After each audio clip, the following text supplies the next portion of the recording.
This is Graphite Radio.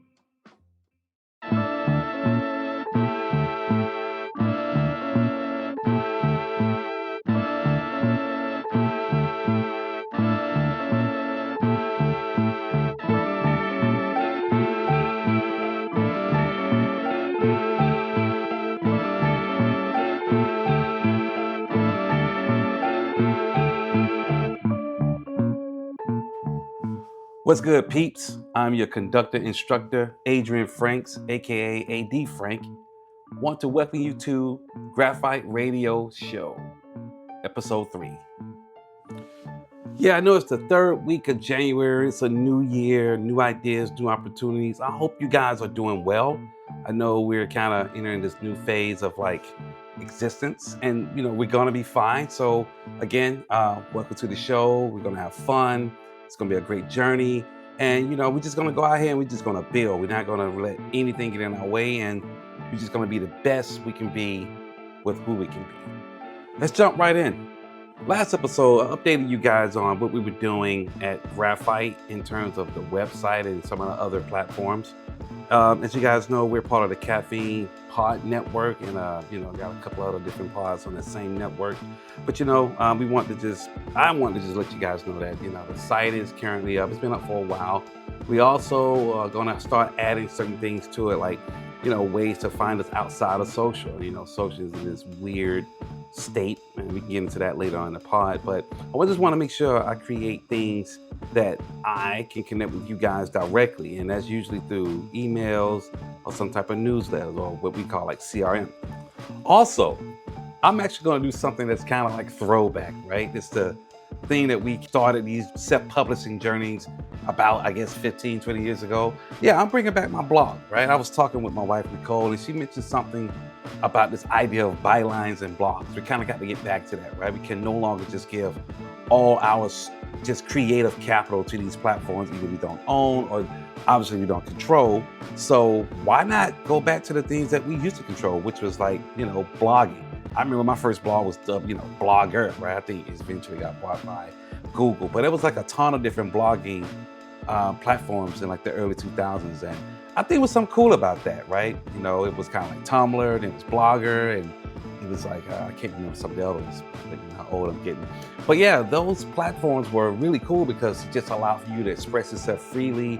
You can post photos, you can write about it. I think even a guy like Ta-Nehisi Coates actually got his start, just writing, professionally, just blogging. And that turned into a wonderful career, here producing all these beautiful books and even doing things for Marvel. So yeah, I do think a lot of us that are these, pro creatives or semi-pro creatives are just inspiring dope individuals. We got to get back to owning what we do. And then I think bringing back the blog may not be a bad idea, right? Especially if you attach it to your website and attach it to a newsletter. I just mentioned that earlier. So yeah, let's bring back the blog. Social media technically is what they call microblogging.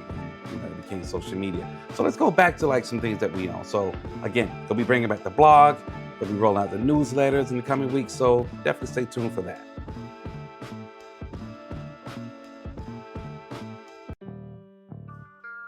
Let's jump right into the news. I'm going to talk about 3 specific things around creativity and imagery, some new opportunities around social media, as well as what I'm calling the big agency consolidation. So the first thing I want to talk about is the big consolidation, or more so the Shutterstock and Getty combining into this big super giant of licensing. Now, if you know anything about Shutterstock and Getty, it was the premier house in terms of licensing of imagery and photography and illustrations and even like iconography and definitely videos. At one point in time, these guys was like actually like in this thing, what we call like a licensing war. You can see like Getty's imagery and like their name and any credit of a film and TV, and Shutterstock, you can see a lot of their things and like campaigns. And both of those guys were kind of more or less playing in each other's space. But as you notice how things are happening in today's world, that is like this big consolidation of like everything. Well, it's also that, something like a Shutterstock and Getty, they got to kind of combine too, because if they're going to be somewhat competitive, they got to think about what it means to produce content. A catalog that's been licensed through, professional photographers.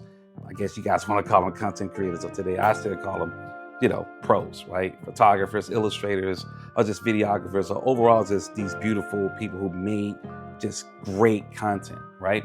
A lot of that imagery and that content have more or less been licensed either through like a brokerage house or directly through the actual producer themselves. And those things are licensed out for different purposes, where it's going to be for like advertising, B2B efforts, or, anything for TV and definitely like some other promotional things. Now, if you think about this new world that they're living in, they got to kind of compete with generative AI. They got to compete with social media.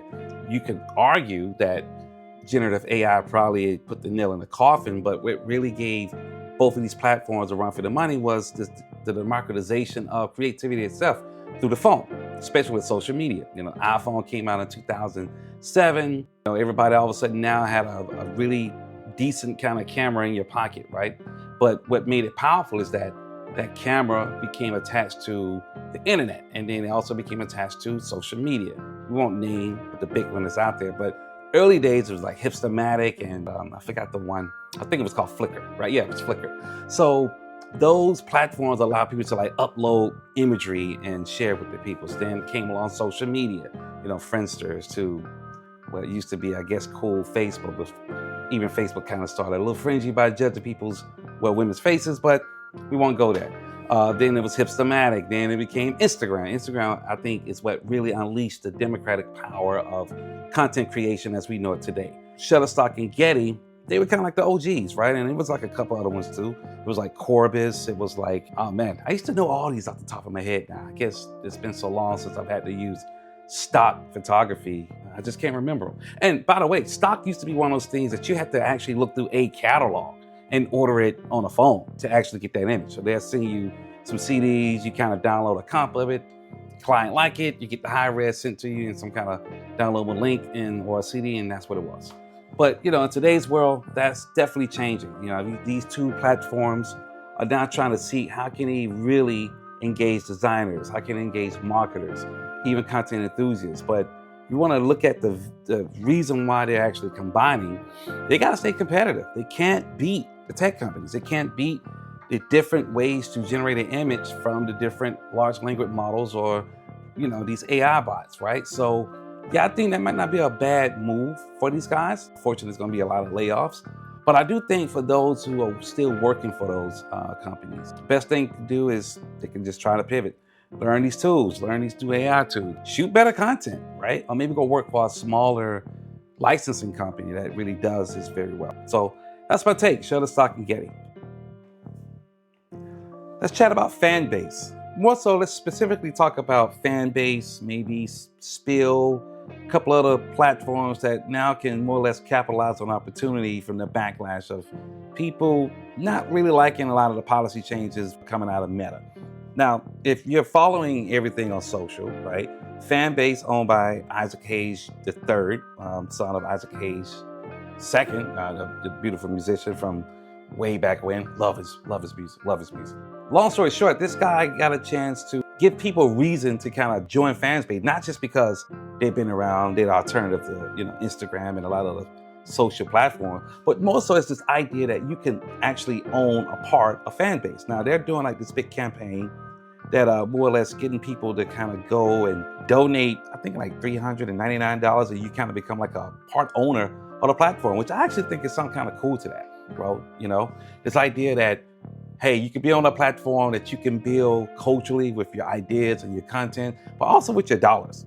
It's nothing like in capitalism that speaks louder than your actual dollars, because that's a level of intent that says that I'm gonna take this tool for living and enjoyment and, I guess convenience, and I'm going to use it to empower something that I actually believe in, right? It's like you buy stocks on an exchange. It's kind of the same thing. Now, I think this approach here is, it seems that they're wanting to make sure that when you're contributing to this platform, that certain things will have to kind of more or less be thought about, not necessarily from the people who started Fanbase or who currently running it, but more so from the community. If everybody who's on this platform, for the most, not all, are investing in this platform, then it's probably not one of those things that they can just easily change it up how they feel. The problem with the big platform out there, the big boogeyman, Meta, right? The big MAGA platform, is that at any given moment, the person who leads Meta, which is, Zuck, he can just kind of change what he wants, right? This guy, I think, has roughly like a large percentage. I think it's even like 16% of the company. That's pretty huge.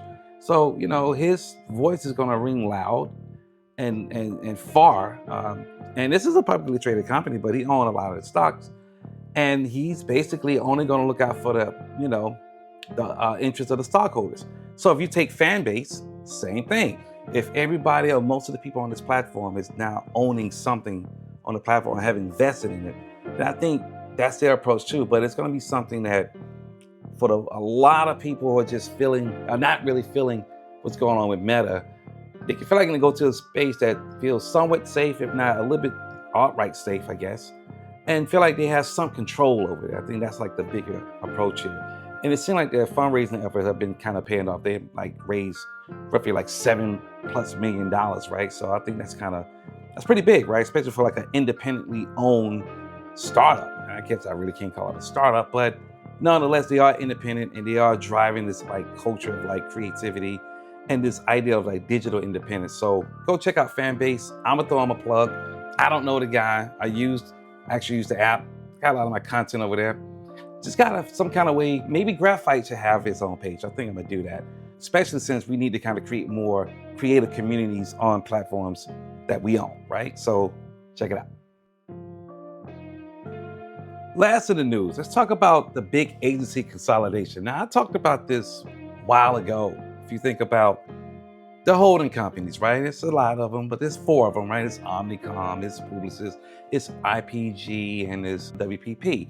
You guys already know about Omnicom and IPG. They're going to merge sometime this year if, I guess, the government allows that, which I can kind of see that happening. I mean, listen, we have some weird shit going on. It's odd, right? A whole lot of conflict of interest, right? We're living in a one big conflict of interest, but I digress. I definitely think that's going to go through. But Publicis Worldwide and Leo Burnett, they're definitely going to merge, and they're going to merge into this new company called Leo, which is kind of interesting. They're part of the same network. Publicis Worldwide logo looks like a lion. Leo Burnett is, it just was a handwritten type of Leo Burnett, but some people call a lion a Leo. So I guess that's kind of cool, right? But I know they're going to be merging to be, I guess, this same, reason why everybody else is merging. They want to be competitive. Now, what does this mean for the marketplace? Again, I keep saying it and I say it again, and it's not just me saying this. Everybody who's understanding this landscape of merging as well as trying to stay competitive, you kind of got to do it, right? You kind of got to click up a little bit if you're going to actually be very competitive. Because it seems that, their biggest competition is not necessarily a market. I'm not even going to say marketplace. It's not even necessarily the marketplace of other ad agencies. It's the tech companies. It's Google. It's Meta. It's Amazon. It's any e-commerce platforms such as Shopify. These are all platforms that know how to engage an audience through different means, but mostly through their technology and their overall just strategic thinking. And they can go directly to the consumer to engage them. Right? They can even bypass the agencies and go directly to the brands and be like, hey, brand XYZ, you can use our platform to engage your audience directly for a fraction of the cost. You're not having to place ads, buy all this inventory in terms of media, and you can engage directly with your audience, with your brand, So I guess we have to kind of wait and see what that means in terms of Publicis and Leo Burnett.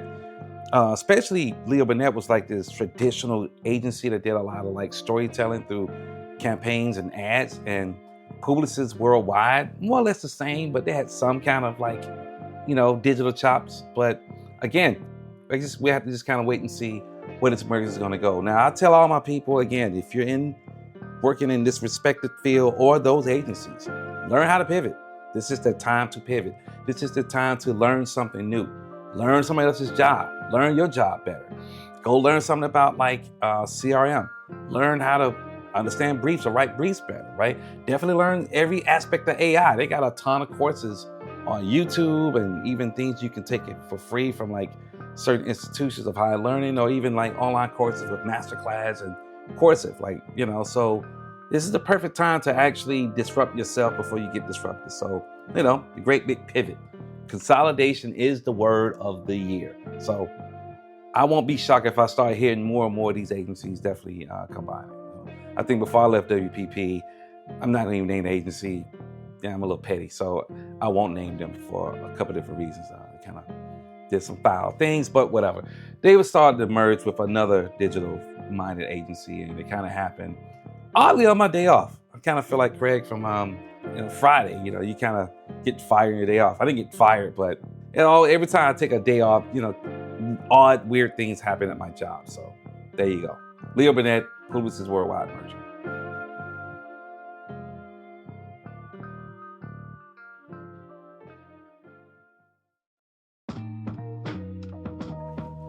Okay, so now that we kind of covered some things from news and culture, let's talk about this idea about what it means to pivot, right?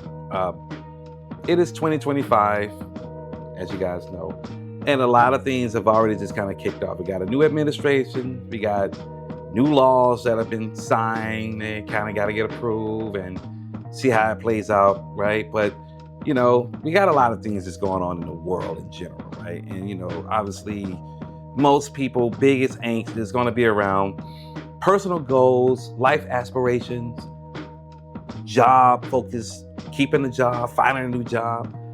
This idea of what it means to pivot, what does that actually mean?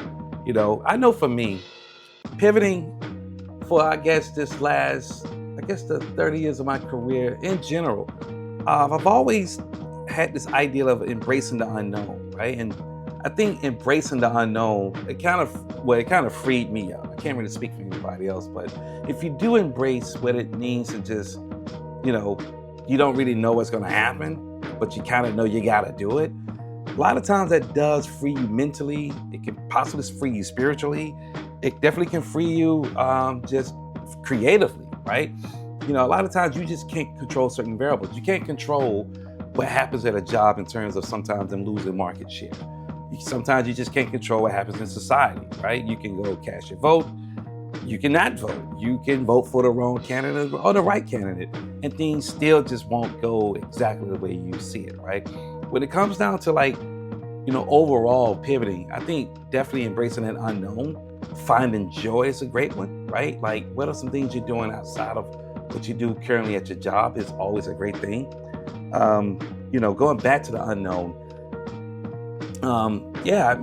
if you just think about people who kind of do reconnaissance, they go out, they see what's the most coolest thing out there, or they kind of do this thing, what we call innovation. This innovation can be very messy. It can be expensive at times. It can be very, very confusing because you sometimes just don't know where you're going. This unknown thing is just prevalent in every step of the process of being innovative. But when you kind of do it long enough, something just magically happens, right? Where the aha moment goes off, or you kind of discover something, or the universe, if it's something magical about that, it just opens up and just give you this beautiful gift in terms of an opportunity, or I don't know, maybe a bag laying up in your lap, right? That all of a sudden now you got opportunity to make some more money, right? Or you got opportunity to actually take on new projects and a job that you didn't consider. Or maybe it's one of those things where, hey, you meet some brand new people. I know most of us have met our circle of friends, in most cases through work. You look at most of the things you even see on TV, culturally, most TV shows is either centered around work or centered around a place specifically where somebody actually stayed, right? So, you look at the TV show called Abbott. There's a bunch of people who's doing things around teaching kids, right? It's work. Same thing with the TV show ATL. All those group of characters was always working towards getting Paperboy to be the hottest artist in Atlanta and beyond. So, work, play, life, that is kind of like, more or less like the opportunities when you embrace the unknown. Embracing the unknown is going to be a good thing. It allows you to get rid of fear. It allows you to at least try something new, right? I mean, hey, I'm not necessarily into skydiving. Maybe I tried it to kind of overcome certain types of fears. I don't really like needles, but hey, maybe I get a tattoo. I'm not saying to be that extreme, but you do have to kind of break it up a little bit in terms of embracing the unknown. Now, part of this overall pivoting is looking at, being insightful to look at the landscape of any industry that you're in, right? Look at what's happening. Maybe read the newspaper and not necessarily listen to things on social media. Look at patterns that has happened to you in the past. Know when you possibly about to be laid off. I can tell you every single time I was laid off, I kind of knew I was about to be laid off because, people get quiet, start having all these meetings without you, or all of a sudden your projects that you've been working on for a long time just, miraculously just disappear. So yeah, look at when, consolidation start happening, or they start bringing in new outside vendors to kind of, optimize the new way of doing things, or, optimizing old work streams. Understand that, right? That may be a time to actually pivot and do something different in your life or at your job, or what are you doing? So look for those signs when it comes to actually having to pivot. I know also embracing the unknown and knowing when to pivot. It's expanding your network. Be open to these new opportunities of meeting new people. Again, some of my best connections in life have come from people I've met on my job, or in the industry I worked in. So some of these people went from being co-workers to dear friends to pretty much quasi family members in that sense. So definitely be open to pivoting. And I think that's kind of what I'm going to say, really the graphite tool of the day. Normally I want to talk about these other tools, that are digital tools, but the biggest tool you can have is, this idea of knowing when to pivot and embracing the unknown and being open to new opportunities. One last thing to leave you with, specifically expanding on the whole making connections and the personal network. What I've been doing lately too is been, getting back out in the world and actually attending real industry events. For a while we kind of, strayed away from that, right, for obvious reasons. But I do think this in real life approach to making, personal connections is vitally important.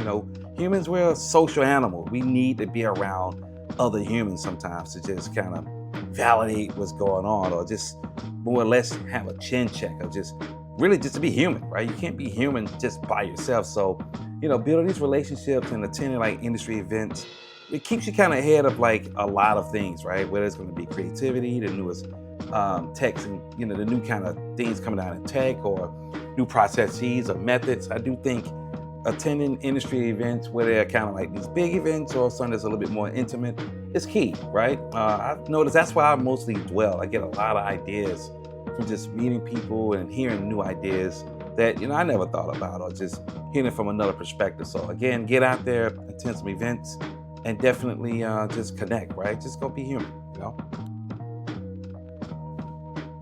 Okay, that's it, peoples, for this episode of Graphite Pro Radio. I want to leave you guys with a big thanks.